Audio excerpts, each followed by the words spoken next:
ќе бидат убиени од маж. Јасно ми е дека не можете докрај да разберете како е да се расте како девојче во ваква средина. Какво е чувството да бидеш редуцирана на специфични делови од телото и да бидеш третирана како парче месо наместо како човек? Како е да си прерано сексуализирана, изложена на секакви погледи, коментари и допири? Тоа не беа само манијаците по грмушките, тоа беа и нашите другари и врсници, тоа бевте и вие. Јасно ми е дека не можете да осетите како е да се движиш по темна улица, да го стискаш клучот помеѓу дланките и постојано да погледнуваш зад себе. Јасно ми е дека не можете да почувствувате како е да се живее со простиот факт дека кога влегуваме во комуникација со маж, ние статистички се впуштаме во ризична ситуација. Но не ми е јасно како не можете да почувствувате доволно емпатија за да почнете и вие да правите нешто во врска со ова.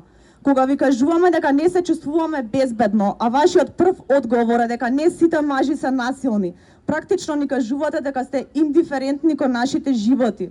Знаеме дека не се сите мажи насилни, но како да знаеме кој? Како да знаеме кои се со нас, ако тоа не е јасно и јавно кажано и покажано? Што треба да се случи за да се почувствувате засегнати од оваа воредна состојба на насилство со која живееме ние жените?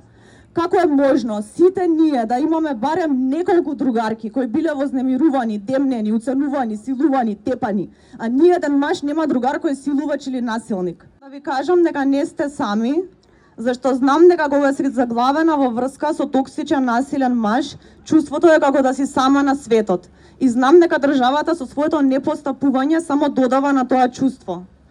Но се осмелувам да ви кажам да не се изолирате дополнително. Не паѓајте на приказната дека некој маж ќе ве заштити и спаси. Не го редуцирајте животот на таа една романтична врска. Не го ставајте мажот во центарот на вашиот универзум. Не е тој човек целта на вашето постоење. Не дозволувајте никој да ви кажува поинаку. На првите обиди за контрола и знаци на насилство заминувајте. Одржувајте ги живи и активни пријателствата, контактите со вашите блиски, вашите другарки, комшивки, зборувајте една со друга, верувајте дека повеќето од нас или поминуваме или сме поминали низ нешто слично. Така полесно ќе ви биде да ставите крај, ќе имате заштитна мрежа и непосредна грижа и заштита, особено ако се решите да пријавите. Не верувајте на приказните дека жена на жена е волк. Женските врски и пријателства спасуваат животи. И токму затоа се надевам дека и жените во позиција на моќ и привилегија, а особено политичарките и пратеничките, ќе се потсетат дека оваа борба е нивна и имаат одговорност кој женскиот народ на оваа земја да го направат ова прашање итен политички приоритет.